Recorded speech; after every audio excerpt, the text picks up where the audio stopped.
The grand chancel of the consortium was a chamber built to humble giants.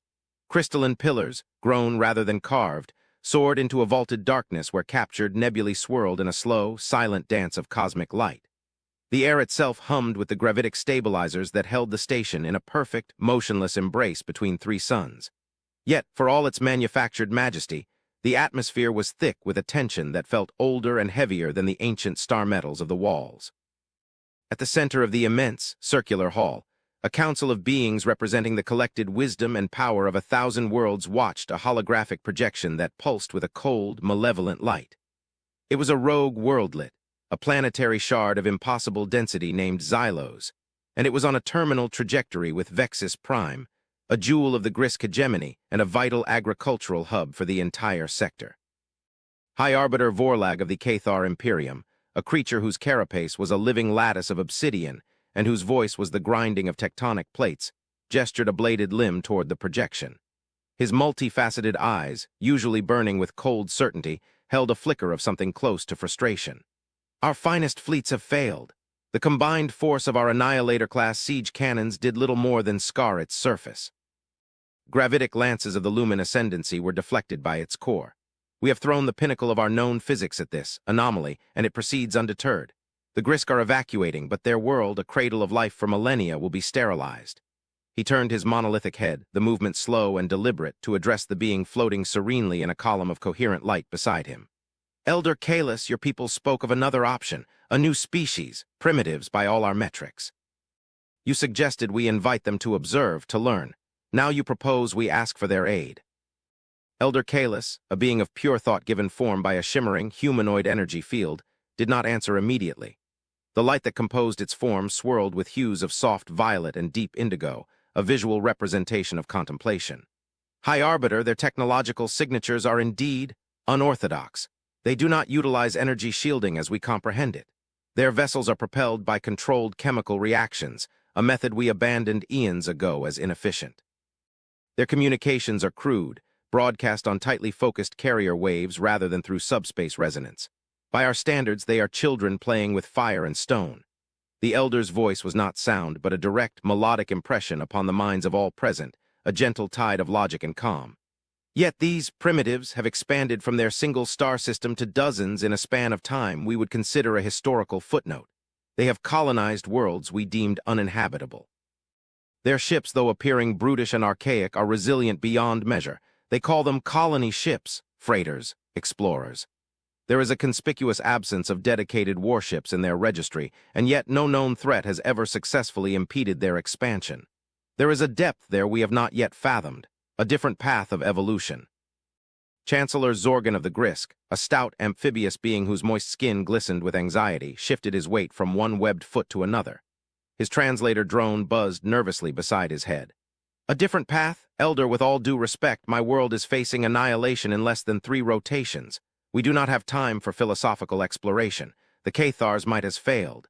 The Lumen's wisdom has been thwarted. If these humans have any solution, no matter how primitive, I will grasp it. Their vessel is already in the outer system, invited by you. What harm is there in asking? The Chancellor's plea was raw, cutting through the stately decorum of the chancel. The projected image of Xylos loomed over him, a silent executioner. Vorlag made a low, chittering sound of contempt. The harm, Chancellor, is in revealing our desperation to a species that may seek to exploit it. We know nothing of their psychology, their ambitions. Their ship, the one they have sent, sensors identify it as the Resilience, a name that suggests stubbornness, not strength. It is designated a colony-class vessel. It is a vessel of transport, of construction. It is a hauler of soil and seeds. And we are to believe it can succeed where a fleet of our most powerful military hardware has failed. It is an insult to our power. It is a monument to our failure. The High Arbiter's gaze swept the room, daring any to disagree. He was the voice of martial pride, the embodiment of the consortium's belief in its own technological supremacy. To admit they needed help from a species that still used solid-state projectiles for point defense was a humiliation he could barely tolerate. Power is not always expressed in the brightness of its discharge, Vorlag, Kalis replied, its light form pulsing gently. Sometimes, power is the quiet, inexorable force that reshapes the landscape, not the lightning that shatters a single tree. We have measured their ship.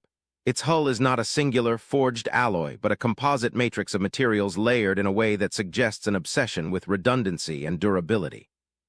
It vents heat through massive, inefficient radiator panels, yet its core reactor signature is bafflingly stable and potent. It is a paradox. It is a relic that performs with the efficiency of a modern machine. They call it outdated.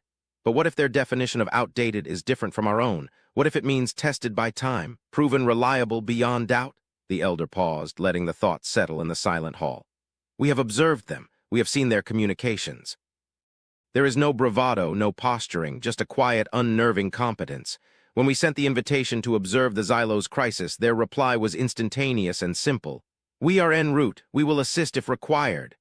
Not how can we help, not what is the nature of the threat, but a statement of fact, a promise. The debate continued for what felt like an eternity, a microcosm of the galactic order grappling with a problem that defied its foundational assumptions. The Cathar argued for a final, suicidal military assault, a brute force attack on Xylos that would sacrifice a significant portion of their fleet for a slim chance of fracturing its core. The Grisk argued for anything, any hope, their pragmatism born of sheer terror.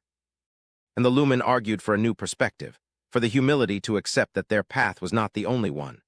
The weight of a billion lives on Vexus Prime pressed down on them, a silent, screaming urgency that made the Grand Chamber feel like a tomb.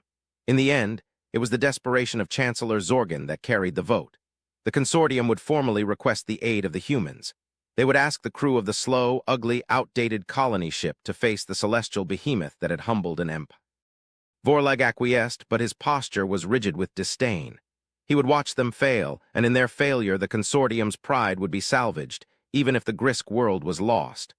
The universe, in his view, was a place of hierarchies, and it was time for these newcomers to learn their place. The message was sent. The reply, as before, was immediate, devoid of ceremony. We understand. The vessel Resilience will move to intercept the object. We will require operational silence from all consortium assets in the system. Please confirm. The simplicity of it was disarming. No negotiation, no demands, just a calm, professional directive. With a heavy sense of foreboding and a sliver of hope so thin it was almost invisible, the Consortium Council agreed.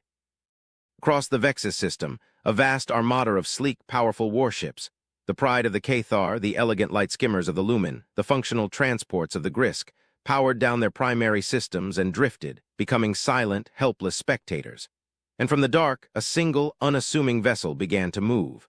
The ship they called outdated was on its way to meet the planet that could not be stopped. Its silhouette was a stark, brutalist shape against the distant stars, a thing of function over form, a testament to a philosophy the galaxy was about to learn was anything but primitive.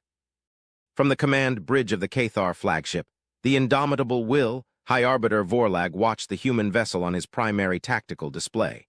It was an offense to his aesthetic sensibilities. Where his own ships were blades of polished obsidian, designed to evoke fear and admiration, the Resilience was a chaotic assemblage of modules, girders, and armored plates. Its hull was scarred and pitted, not with battle damage, but with the wear of long, hard journeys through interstellar dust and micrometeoroids. There were no graceful energy conduits visible, only thick armored cables. No shimmering shield emitters, only what his tactical officer identified, with a note of disbelief, as physical radiator panels and kinetic barrier projectors. It moved with a ponderous grace, its trajectory adjusted by bursts from chemical thrusters that left faint, shimmering trails of ionized particles, a technology so ancient it was studied in history archives. They approached the anomaly, the tactical officer reported, his voice tight with anticipation. Their energy signature remains bewilderingly low. They are broadcasting on a single, narrow frequency, a direct link to us. Vorlag gave a sharp nod. On screen. The face that appeared was not what he expected. It was not a grizzled warrior or a stern commander. It was a woman, her features soft, her hair pulled back in a simple, practical style. Her eyes, however, were ancient. They held a calm that was not born of ignorance, but of profound, unshakable certainty. Her title appeared below her image, Ambassador Evelyn Reed. She was a diplomat, not a soldier. High Arbiter Vorlag, she began, her voice a placid river in the torrent of the bridge's tension. Chancellor Zorgan Elder Kalis, the Resilience is in position. We have completed our analysis of the object Xylos. She did not call it an anomaly or a threat, but an object, a term of cold, scientific detachment. Vorlag leaned forward, his massive form eclipsing the lesser officers around him. "And what, Ambassador, has your analysis concluded? Have you determined the precise density of your failure?" His contempt was a palpable force. Ambassador Reed's expression did not change. Not a flicker of anger, not a hint of insult. It was as if his words were simply data to be processed. "We have confirmed its composition. It is, as your probes suggested, composed of ultradense baryonic matter, likely the remnant of a neutron star collision. Its gravitational and structural integrity are beyond the capacity of conventional energy-based weaponry to disrupt. You cannot break it, you cannot push it. Your assessment was correct." A murmur of vindication went through the Cathar bridge crew. Vorlag's mandibles clicked in a gesture of grim satisfaction. "So you admit defeat before you have even begun. You will withdraw and allow us to—" "We did not say it cannot be dealt with," Reed interrupted, her tone still perfectly level. "We said it cannot be broken or pushed. Those are verbs of force, of opposition. They are not the only tools available." She paused, letting her gaze drift to the side as if consulting with someone off-screen. A new voice, crisp and professional, came over the channel, though the speaker remained unseen. "This is Captain Eva Restover of the Resilience. High Arbiter, we are preparing to deploy the harmonic deconstructor. We require you to ensure all consortium vessels maintain a minimum safe distance. Any ship within the resonance field will suffer catastrophic structural failure. I repeat, this is not a weapon discharge. There will be no shockwave, no radiation burst, but the field is absolute." Vorlag stared at the screen. "Harmonic deconstructor, that is not a term in any of our technical archives." He felt a prickle of unease. The humans were not behaving as he expected. There was no fear, no desperate bravado, only this unnerving, methodical calm. "It is a terraforming tool," Ambassador Reed explained, her eyes returning to meet his. "Specifically, a lithoablation device. We use it to break down sterile, lifeless planetoids into their constituent elements to create the raw material for new atmospheres, new topsoils. It is a tool of creation." Her words hung in the air, a chilling non sequitur. A tool for breaking down planetoids. On the main view screen, the Resilience had stopped. It floated before the immense, looming mass of Xylos like a mote of dust before a mountain. For a long moment, nothing happened. The Cathar crew exchanged uncertain glances. Was this it? Was this the entirety of the human effort? Then slowly, things began to change. Long, crystalline pylons, previously hidden within the ship's cluttered superstructure, extended from the hull. They were not weapon barrels. They glowed with a soft, internal white light, and a low hum began to permeate the comm channel, a sound that seemed to exist at the very edge of hearing. It was not a sound of power, like the charging of a plasma cannon, but a sound of resonance, like a colossal tuning fork being struck. Vorlag's sensor officer cried out, "High Arbiter, I am detecting. I don't know what I'm detecting. It is not energy. It is not gravity. It is a wave of quantum probability. It is propagating from the human vessel. The very fabric of spacetime around the object is beginning to fluctuate." On the screen, Xylos began to shimmer. It was not the shimmer of a heat haze or an energy shield. Its edges, once sharp and clear against the void, began to blur. The light from the distant suns that struck its surface seemed to bend and distort, creating impossible rainbows that twisted and writhed. The rogue world was not being attacked. It was being serenaded. The hum from the human ship grew in intensity, not in volume, but in a strange, physical pressure that Vorlag could feel in the bones of his carapace. He watched, mesmerized by a horror he could not name, as the first crack appeared on Xylos' surface. It was not a fissure from an impact. It was a line of pure nothingness, a black seam that cut across the continents of dead rock. Then another appeared, and another, branching out like veins of cosmic shadow. The planetoid was not exploding. It was not shattering. It was being unwritten. Chunks of its surface, kilometers wide, did not fly off into space. They simply ceased to be. They dissolved into a fine, shimmering mist that was then absorbed into the nothingness. Of the cracks, the process was utterly silent. There was no cataclysmic roar, no blinding flash of an explosion. There was only the steady, inexorable hum and the sight of a world being erased from existence, molecule by molecule.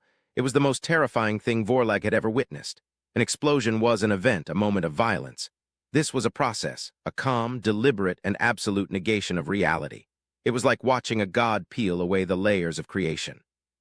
Within minutes that stretched into an agonizing eternity, Xylos was gone. Not reduced to an asteroid field, not vaporized into a plasma cloud. It was simply gone. Where a planet-killing projectile had been, there was now only empty space, pristine and undisturbed. The only evidence it had ever existed was the memory of those who had seen it. The hum from the resilience faded. The glowing pylons retracted back into its hull. The ship, once again, looked like nothing more than a battered, outdated freighter. It turned slowly, its chemical thrusters firing in small, precise bursts, and began to move away from the patch of empty space it had just created. Profound, deathly silence descended upon the bridge of the indomitable will. The Cathar, a race bred for war and conquest, a people who had built an empire on the principles of overwhelming force, stared at the empty void. They had thrown fleets at that rock. They had unleashed energies that could crack planets, and they had failed. The humans had arrived in a ship that looked like it belonged in a museum, and with a tool they used to plant gardens, they had unmade a world. It was not a victory of arms. It was a victory of understanding, a mastery of physics so far beyond their own that it was indistinguishable from magic. Ambassador Reed's face reappeared on the screen. Her expression was not one of triumph. It was somber, heavy, as if she had just performed a regrettable but necessary task. "The threat to Vexus Prime has been neutralized," she said, her voice as calm as ever. "The harmonic deconstructor is a tool of last resort. To unmake matter is a grave act, even when that matter is lifeless. We hope we will not be required to use it again." Vorlag found his voice, but it was a dry, rasping thing, stripped of all its former arrogance. That was not a weapon. It was not a question. It was a statement of dawning, terrifying comprehension. "No, High Arbiter," Ambassador Reed replied softly. "It was not. Our most profound discoveries were not in the art of destruction, but in the understanding of existence. Our greatest strength is not our weapons, it is our restraint." She held his gaze, and for the first time, Vorlag understood. He was not looking at a primitive. He was looking at a member of a species that had faced the ultimate temptations of power and had chosen wisdom instead. A species that held the power to unmake worlds and used it to build new ones. The fear he felt was no longer of a potential rival, but the profound, soul-shaking awe one feels in the presence of the truly divine. The galaxy had just met humanity, and everything it thought it knew about power was now obsolete. The Grand Chancellor was silent once more, but this was a different silence. The oppressive weight of impending doom had been lifted, replaced by an atmosphere of profound, unnerving awe. The holographic display no longer showed the menacing form of Xylos, but the live feed from the Vexus system, the Grisk homeworld, safe and whole, and the small, unassuming silhouette of the human ship, the Resilience, holding a respectful distance. The council members were all present, their forms and fields radiating a stunned stillness. They had all witnessed the event. They had all seen the impossible. High Arbiter Vorlag was the first to speak, and his voice, once a weapon of intimidation, was now low and measured, stripped of its abrasive edges. "Ambassador Reed," he began, addressing the human diplomat who appeared before them once more, her calm face an anchor in their sea of confusion. "We have spent the last cycle analyzing the residual energy readings from your device. There are none. There is no radiation, no subspace tearing, no gravitic shear. It is as if the object Xylos never existed in the first place. The laws of conservation of mass and energy, our science dictates that what you have done is an impossibility." "The laws are not broken, High Arbiter," Evelyn Reed replied, her voice gentle but firm. "They are simply more complete than your models suggest. The deconstructor does not destroy matter. It disassembles it. It unravels the bonds that hold quarks and leptons in their stable forms, reducing them to a state of pure quantum potential, a foundational substrate. That potential is then folded into a pocket dimension, a null space reservoir. It is not destroyed. It is returned to the well of creation." Chancellor Zorgan, his skin no longer slick with nervous sweat, but with tears of profound gratitude, bowed his head deeply. "You speak of creation, yet you wielded a power of absolute annihilation. My people are alive because of this power. 1 billion Grisk owe their lives to you and the crew of the Resilience. We are in your debt, a debt we can never truly repay." "There is no debt, Chancellor," Reed said, a hint of warmth finally entering her voice. "We saw a people in need. It is our guiding principle to offer aid. Civilization is a shared burden, a shared responsibility." It was Elder Kalis who posed the question that now burned in the minds of all present, a question far more important than the technical specifications of the human device. Its light form swirled with a brilliant, inquisitive sapphire. "Your philosophy is as profound as your technology, Ambassador. You speak of restraint. Vorlag believed you were primitives because your ship seemed archaic, your methods inefficient. I see now that was a profound misjudgment." Every aspect of your technology, this ship built for resilience over speed, this tool of creation that can unmake reality, it all speaks to a history. A history that must have taught you a terrible lesson. Evelyn Reed's calm facade finally showed a flicker of ancient sorrow. Her eyes seemed to look past the chancel, into a history none of them could imagine. Yes, Elder, a very terrible lesson. Humanity was not always this way. We were once much like the Cathar, perhaps. We saw power as a measure of strength. We developed weapons of terrible energy, weapons that could shatter worlds with fire and radiation. We nearly consumed ourselves in our own cradle. We learned through agony and near extinction that the capacity for destruction is not power. It is a failure of imagination. True power is the discipline to create, to nurture, to build things that last for generations. The resilience is not outdated. It is the summation of that lesson. It can be repaired with basic components. Its systems are transparent and controllable. It is designed to endure, not to conquer. It is a vessel for life, not for death. The deconstructor is the ultimate expression of this philosophy.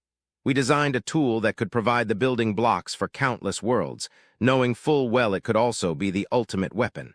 To build it was a test of our technology. To use it only for creation is the test of our character. The weight of her words settled upon the council. They were not dealing with a young, naive race.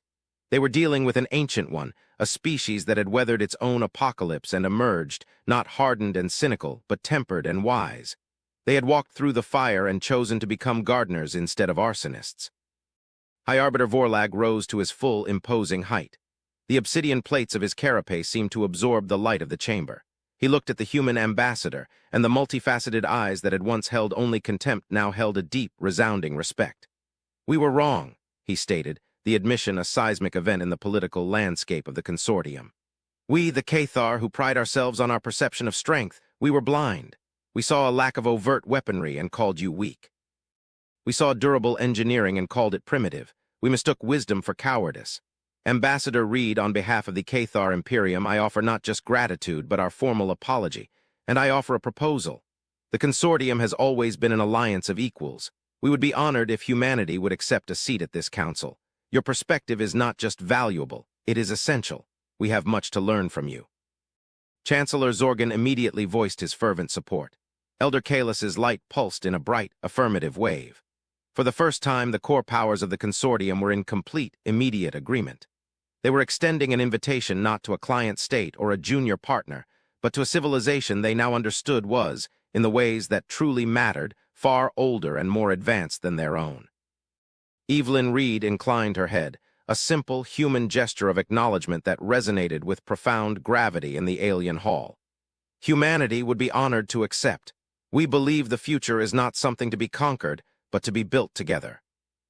A sense of historic significance filled the chancel. Alliances had been forged, treaties signed, but this felt different. This was the beginning of a new epoch. But as the feeling of unity and hope began to coalesce, a chime, sharp and insistent, echoed through the comm link from the human side. Ambassador Reed's expression shifted, a subtle furrow in her brow. She turned to listen to a voice only she could hear. The council waited, a new, prickling tension returning. After a moment, she turned back to them, her face pale, the calm finally fractured by something new. It was not fear. It was a profound, chilling disbelief. "A moment," she said, her voice strained. "Captain Rostova has something. Urgent. She believes it is something the entire council needs to see." The view screen changed. The ambassador's face was replaced by the crisp, professional visage of the Resilience's captain. Her expression was grim, her eyes fixed on something beyond the camera. "Consortium Council," Captain Rostova began, her voice tight. "I apologize for the interruption. As the ambassador explained, the deconstructor returns matter to a quantum reservoir. It is not a simple process. The device scans and records the complete quantum signature of the object before deconstruction. This is a standard safety protocol and a data-gathering function. We record what we unmake." She paused, and the image on the screen split. On one side was her face, on the other a complex waveform diagram, a chaotic scramble of lines and data points. "This is the quantum signature of the object Xylos. We have been analyzing it. Most of it is exactly what we expected. The signature of inert, superdense matter. But buried deep within its core, shielded from all your long-range sensors by the sheer density of the object, was something else. Something that does not belong." The captain manipulated a control. The chaotic waveform was filtered, layers of data peeled away until only a single, impossibly pure signal remained. It was not random noise.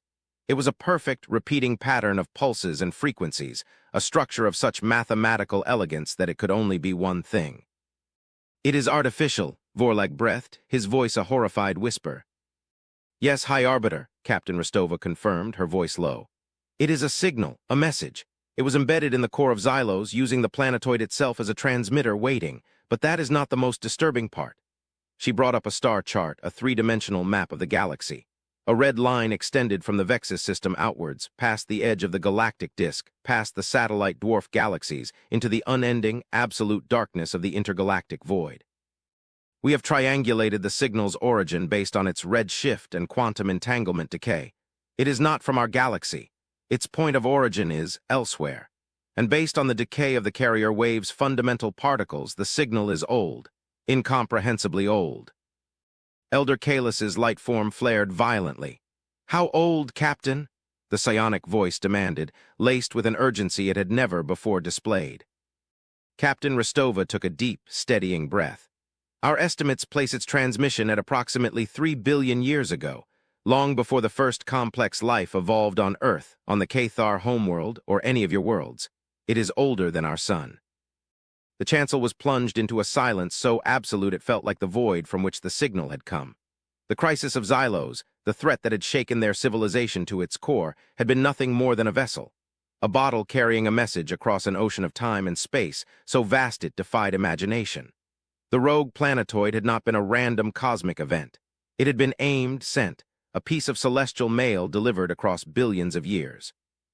Ambassador Reed's face returned to the main screen. The calm had returned, but it was a new kind of calm now, not of peaceful wisdom, but of grim, focused resolve.